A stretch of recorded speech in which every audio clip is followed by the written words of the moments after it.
We're here at Kinston at QueenStreet United Methodist Church, downtown. And welcome you to our Wesley Bible study today. We're going to be closing out the book of Ruth, and we're going to do an introduction to 1st and 2nd Samuel. So hopefully we can get all that in. The main thing about the end of Ruth, there are two factors involved that are important for us to consider at the end of Ruth. One of them is the dynamic of redemption, and the other is the genealogy that comes from Ruth and Boaz and others along the way. So let's take a look at this. We're going to pick it up at verse 7 of the last chapter of Ruth. Now this was the custom in former times in Israel concerning the redeeming and exchanging to confirm a transaction. The one took off his sandal, gave it to the other. This was the manner of attesting in Israel. So when the next of kin said to Boaz, "Acquire it for yourself," he took off his sandal. Then Boaz said to the elders of all the people, "You are witnesses today that I have acquired from the hand of Naomi all that belonged to Elimelech, and all that belonged to Chilion and Mahlon." Those were the boys, the sons of Elimelech. "I have also acquired Ruth the Moabite, the wife of Mahlon, to be my wife, to maintain the dead man's name on his inheritance, in order that the name of the dead may not be cut off from his kindred and from the gate of his native place. Today you are witnesses." And all the people who were at the gate, along with the elders, said, "We are witnesses. May the Lord make the woman who is coming into your house like Rachel and Leah." Okay, well, I don't know about Leah so much, but Rachel, who together built up the house of Israel. "May you produce children in Ephrathah, and bestow a name in Bethlehem, and through the children that the Lord will give you by this young woman, may your house be like the house of Perez, whom Tamar bore to Judah," whether he liked it or not. Okay, so those are other stories. Anyway, what's going on is you have the main character, the actual main character in all of this story in the book of Ruth is actually Naomi. Naomi is the one who goes through deep tragedy. Ruth goes through tragedy too, okay? But Naomi especially goes through deep tragedy because her husband dies and then her sons die. And she considers herself cursed. Now, if you are cursed, then the best thing is for you to be redeemed. In other words, the curse gets lifted, okay? So understand that in the Christian understanding, and in Jewish understanding too, if your sin is not redeemed, or if your situation is not redeemed, then you are cursed. Okay? So we say, okay, you either go through heaven or hell.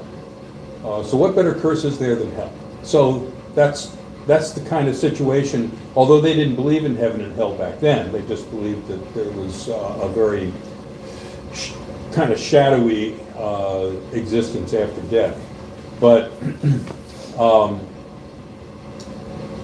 in this life, Naomi considered herself cursed. And so she needs to be redeemed. Now, how does that happen? You get redeemed. If you are a woman, you are redeemed through your children. If you have children surviving, if you become an ancestor, you are redeemed. Okay? So here you have Boaz stepping in, and he's going to acquire the land. This is really cool, because the other guy who was involved in this, who had a prior claim, he was going to buy the land, because basically he'd been using it for 10 years while Naomi and Elimelech were out of the picture. So he was going to buy it, but then he was reminded that he'd have to pick up Naomi and Ruth, and he really couldn't have a claim on Ruth because Boaz made a claim on Ruth. So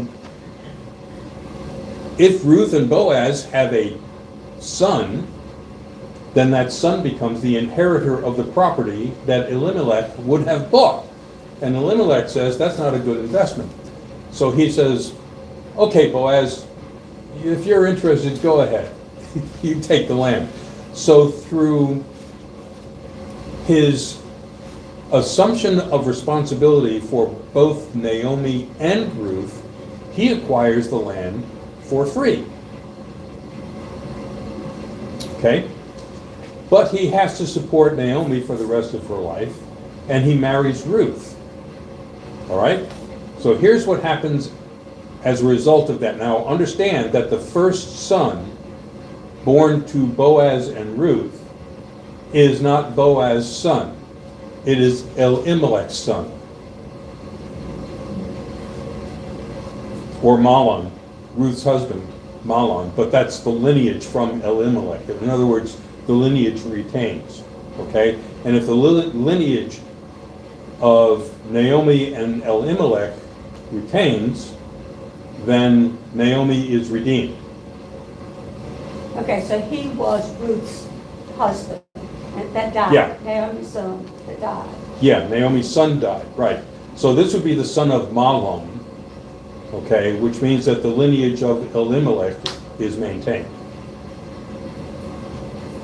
even though it's Boaz's son. From our standpoint, okay, we don't go by the same rules necessarily. All right, so genealogy. So Boaz took Ruth, and she became his wife. When they came together, the Lord made her conceive, and she bore a son. Understand that there are a lot of euphemisms going on here, okay? Then the women said to Naomi, "Blessed be the Lord who has not left you this day without next of kin, and may his name be renowned in Israel. He shall be to you a restorer of life and a nourisher of your old age." So this means that she's back in the line, okay? For your daughter-in-law, who loves you, who is more to you than 7 sons, has borne him. Then Naomi took the child and laid him in her bosom and became his nurse. Okay? I guess that would be like caretaker nurse. Okay? The women of the neighborhood gave him a name, saying, "A son has been born to Naomi."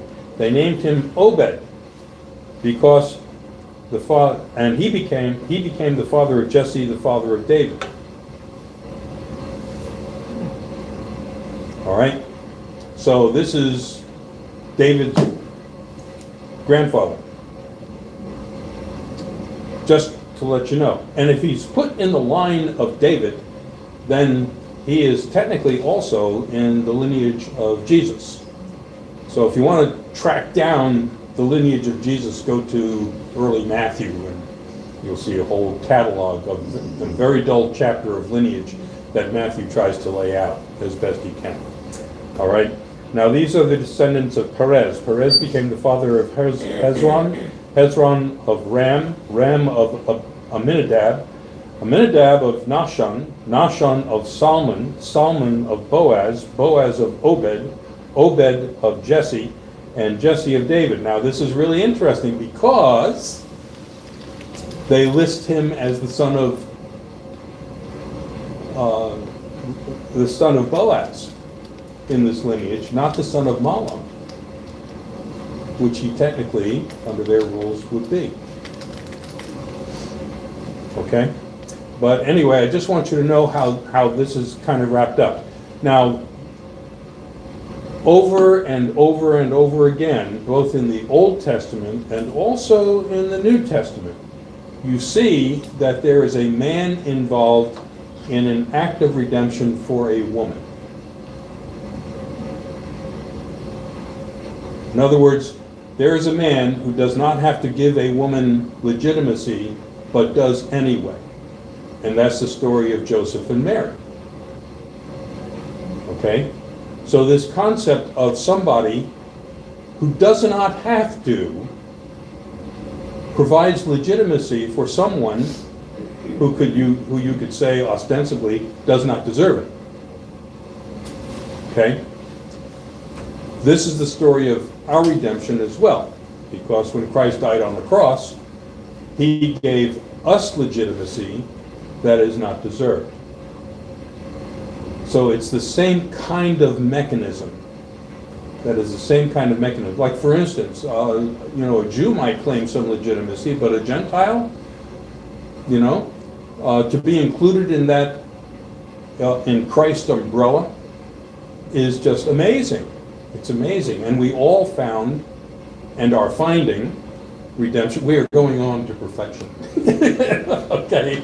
So we are all finding along the way a redemption through Christ, but the mechanism is the same mechanism that you see in the Old Testament. Someone who does not deserve legitimacy gets it because a man steps in to provide it. Okay? Now, that sounds very sexist. But then, so is the Bible. I think I've read or heard that if the man did not redeem the woman, she would spit in his face.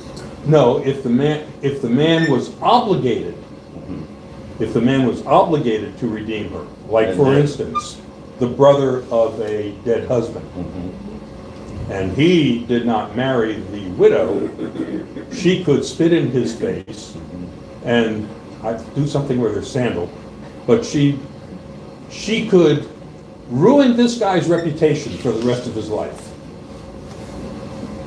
Okay? Which Tamar did. Okay, so that's the windup of Ruth. But the reason why Ruth in the Greek Bible and in the Christian Bible is between Judges and Samuel is because there is this linkage. You're going from the time of the Judges until you're starting to name somebody who is going to be a monarch later on. Okay? Okay, any questions or comments or snide remarks about the book of Ruth? It's a good book. It's blessed relief from the book of Judges.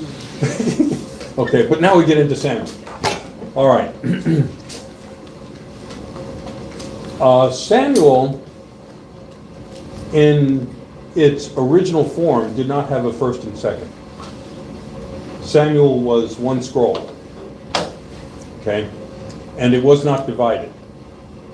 Later on, much later on, the book of Samuel was divided into two parts because they ran out of scroll. Okay? Now understand, you have 1st and 2nd Samuel. In 1 Samuel, there is Samuel. In 2 Samuel, he's dead. There is no Samuel in 2 Samuel. All right?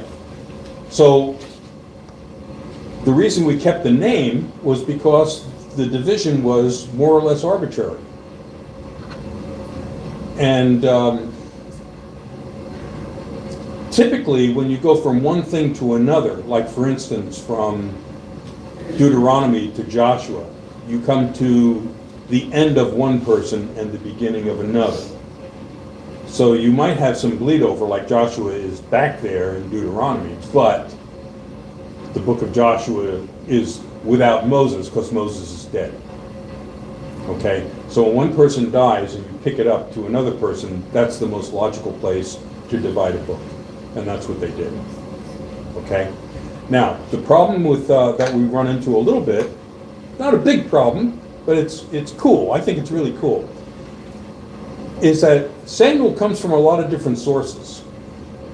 Okay? So I put this on the board, and I don't know if anybody can read it on my camera because the printing is narrow. But anyway, it's a compilation of sources that come to us down through a really long time. Okay? So what's going on? You have early writings that we can't identify who wrote them. Okay? It's hard for us to even identify where those writings were. But they are early writings, and they come from the time of Samuel and before Samuel, as the priests were writing down things about history. There was not an official scribal character to this. So, because, you know, you don't have a temple, you don't have the bureaucracy of a temple. Everything here is done on the fly. So you've got some writings that come out of this period where Samuel is, and Eli before him, and other Levite priests before them, jot down some stuff, okay? And we don't know how it was stored, where it was stored, we don't know, okay? This is kind of a nebulous thing. Historians love this kind of stuff because you can't really verify it. But anyway, it's back there. It's a writing, and it's old, and that gives it legitimacy, okay? And then you come to the time of Saul.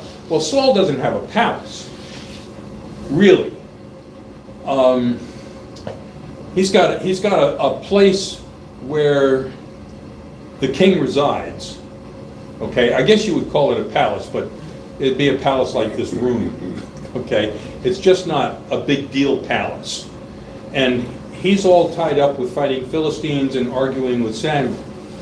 But with the beginning of Saul, you have the beginning of a monarchy. And if you have the beginning of a monarchy, somebody has got to be the recording secretary of the monarchy.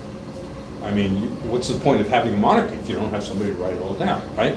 So anyway, we don't know where this stuff was handled, okay? But they are official documents of the royal court. And then you come up here to David. Now, David got the act together, okay? David did have a palace. In fact, he built the palace before he built the temple, okay? David had a well-defined bureaucracy. Okay, the good news is he had a well-defined bureaucracy. The bad news is he had a well-defined bureaucracy. So you have the Davidic scribes. Now you have a place not only for the writings to take place, but a somewhat permanent repository of those documents. Okay? So you have in the early monarchy of David, you have a much more definitive accounting of what was going on during the Davidic period. All right?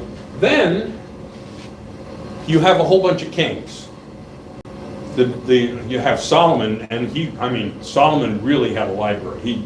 Solomon was great at documenting stuff. So then you have a whole bunch of kings that louse up, like right after Solomon. So the kingdom divides, and you have a northern kingdom and a southern kingdom. You have Israel and Judah, okay? So now you've got kind of a scrambled eggs of where you've got northern kings and southern kings. They all have documents, all right? And the problem is that they get carried off first by the Assyrians and then by the Babylonians. Well, when they're carried off by the Assyrians, all the stuff in Israel gets carried off to Syria, right? And then, later on, the Babylonians take over the Assyrian area, and so that becomes part of the Babylonian library. And then you have Judah is conquered by the Babylonians, and they carry everything off, they think, to Babylon. So now you have a body of documents that the Babylonians are preserving, okay? But you also have refugees. And the refugees who escaped Babylon went to Egypt. And when they went to Egypt, they carried a whole bunch of documents with them. Okay? Now, for centuries, there have been arguments between scholars as to which body of documents is better than the other. Okay? The people who are carried off to Babylon say, we have the better documents, but the people who took the documents, their share of the documents down to Egypt say, no, these are better preserved and we have a better set of documents. So anyway, you got this conglomeration of documents, okay? Now,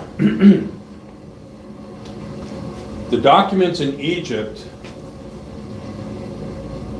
don't get up to Babylon. But during the captivity time, both the Babylonian and the Persian captivity, you have the Deuteronomist. Okay? Now, the Deuteronomist is the one who figures most prominently in doing the Pentateuch. So what is on the mind of the Deuteronomist? The Deuteronomist is trying to establish the legitimacy of the government of the territory that they have been carried off from, so that the king of Persia will say, well, this was a legitimate government, and it has a history and a context, and if I send them back there to reestablish this, they have a basis and a foundation to restore it. Okay? So the Deuteronomist is going to be writing about how did we get carried off to Babylon in the first place. Okay? And so the Deuteronomist is writing this history in Samuel, but he is not real happy about kings. He's not showing these kings as perfect people. So here in David, what's David doing? He's writing Psalms, and you would never know from the Psalms that he was ever a bad king. But he was a really lousy king, okay? He was like the Godfather, okay? So, and Saul had his problems too. So David's going to write things that are not necessarily flattering about Saul, but he is going to legitimize Saul's monarchy because that's a precedent. And if you don't legitimize the monarchy precedent, then your monarchy is not legitimized. Okay? So David is going to say, yeah, this is a pretty bad king, but he was king, and God made him king, and I wasn't going to kill him. Okay? Because he's God's anointed. You just don't kill the king. All right? And when David said, you don't kill the king, he said that mostly when he was king. So, so David has a lot of flaws, which probably did not get very much into his own writings, but they did get into the writings of the Deuteronomist, because he didn't like kings. Okay? And understand, when the king of Persia sent them back to their homeland, he didn't send them back with a king. All right? So now, we've got this section of writings that went to Egypt that are being translated into Greek. When the Ptolemies took over, they took this whole library that was in Egypt and they translated all of the documents in that library into Greek because they wanted everybody to be Greek. Okay? So when what we consider the Old Testament writings were translated into Greek, it wasn't these writings up here with the Deuteronomist, it was the stuff that was in the library in Egypt. And that's where we got the Septuagint, okay, which means 70. It means that there were 70 translators, Hebrew translators, that translated the Hebrew writings into Greek. And for some reason, when they compared the documents side by side, there was not one error between them. Okay, which gives me, and that's the legend, okay, which gives me the assumption, if you go with the legend, it means that these guys really weren't Jewish. So anyway, you have the Septuagint. Well, now you come up here and you've got the Masoretic text. You're talking about the Dead Sea Scrolls, okay, written during the intertestamental period. And this stuff didn't get into the Dead Sea Scrolls. Okay? What does it get?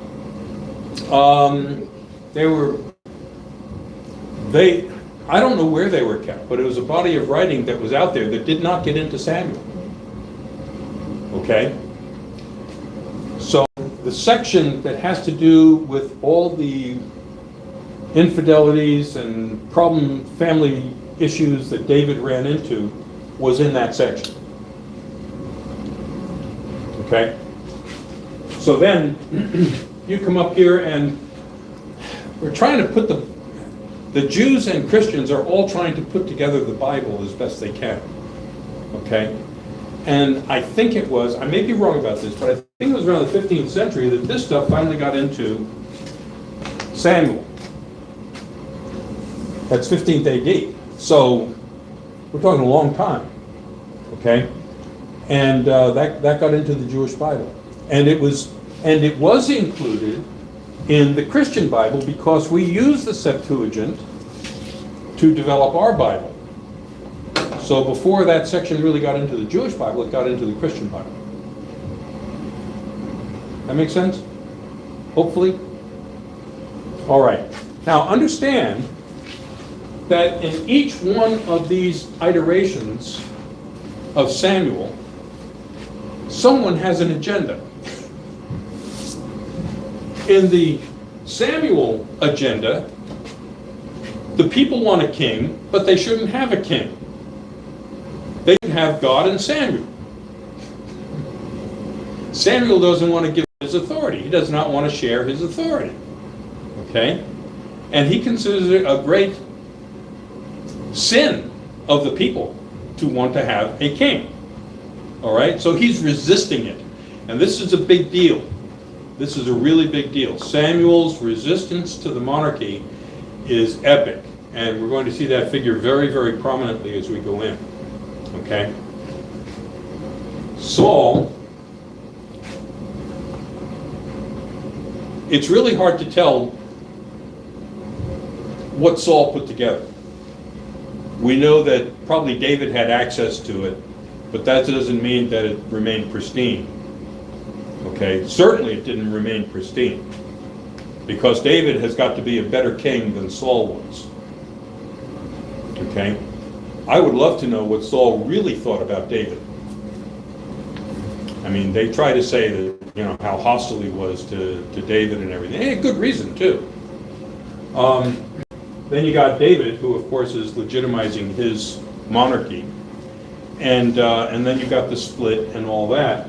And then you have refugees going down. And they're not going to be very kind to David in their writings. Okay? They're not going to be kind to David. Why? Because the whole reason why they got bumped off by the Babylonians was because there were lousy kings. So as far as they're concerned, any king is lousy. We have the same attitude as a country. Okay? And then you got the Deuteronomists who's trying to get back and reestablish some kind of a government and legitimize a history, okay, but showing the king of Persia that you could send us back, but we really don't have a king, because that won't end well. So we'll rather have a governor and a high priest kind of thing, but not a king. And so Persia sends them back, and they don't have a king. Okay? Then you've got them floundering around, and then you've got the Greeks taking over. And then you have the Masoretic text as a way, subversively, of translating the Greek back into Hebrew, which was not the spoken language of the people at that time, because they were speaking Aramaic, which is ancient Persian. But they wanted to go back to the pure Hebrew, so that's how they did. All right. So next week, what we're going to do is open up with the story of how Samuel got to be legitimized. Okay. Any questions about this mishmash that I've just gone over? Sounds like a mess. It is. It is. And anybody who tells you that somebody sat down and wrote the Bible don't know what they're talking about. Okay. It was one of the things I love about the Bible. I really do. If you look at the Book of Mormon, or you look at even the Quran, there's an assumption that the Quran has a unified beginning. It really doesn't. But the Quran was really put together by a committee too. And but the Bible is such a mishmash and such a conglomeration that, like my New Testament professor said, he pays your money, takes your choice on a lot of stuff that's in the Bible. But you got to understand why people are writing what they do, why they write the way they write, and what were they trying to accomplish by their writing, because when they wrote it, they were not writing the Bible. We took stuff that was not intended to be the Bible and made a Bible out of it. So I know that there are people who say, well, God said this is what it is, and they wrote it down, and because God told them, and we don't know how God told them, but God told them, and now it's in the Bible, and by God, that's the way it is. Well, sometimes by God and sometimes not necessarily. So, okay, I'm not, and the thing, I want you to know that for guidance in my own faith, the Bible comes first. Okay? In spite of the fact that it wasn't written. Well, look who I am. Okay, let me, First of all, I know what you're saying, and I understand it, and I believe that, but how, as a Christian, do you sell the Bible to someone when you can say, oh, it was written by a whole bunch of different people at different times, and then there was a group that got together and read everything and decided, hey, this is what's going to go in the Bible. let me explain something to you. Good. Okay? Because I was raised this way. Okay? I was raised as a fundamentalist. Okay? This is a lot. So, fundamentalists, now this is heresy, people are not going to like what I'm going to say. Fundamentalists do not have a need for faith. Fundamentalists have a need for certainty. But you cannot have faith if you do not have doubts. There is no place for faith if you don't have doubts. And the reason why there is that dynamic tension is because that's how God grows us. Okay? The worst people in the world that have ever been had no faith, but they were absolutely certain about what they were doing.